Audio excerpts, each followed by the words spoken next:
Welcome to the Waiver Consulting Group. This video is a step-by-step guide to launch an assistive technology service in Vermont. Stay tuned.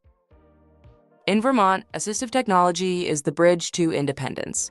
It's not just about gadgets, it's about providing high and low-tech devices like speech-generating systems, adaptive software, and environmental controls that empower individuals with disabilities to communicate, work, and navigate their world freely. Step 1. Business and Vendor Setup.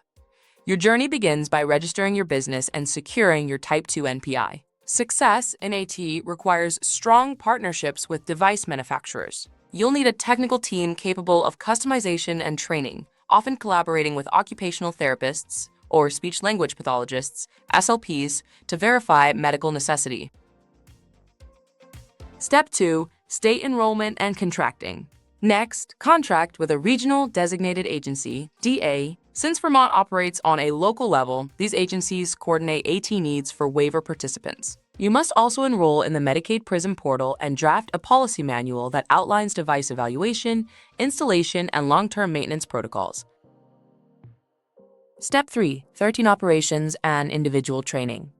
AT is only effective if the participant knows how to use it. Your daily operations involve not just delivering equipment, but providing hands-on training tailored to the individual support plan, ISP. Keep detailed logs of device fittings and maintenance to ensure every solution stays functional and safe. Launching an AT agency involves a complex mix of technical and regulatory hurdles. Waiver Consulting Group simplifies the path by handling your DA enrollment and drafting your specialized policy manuals. We manage the paperwork, you provide the technology.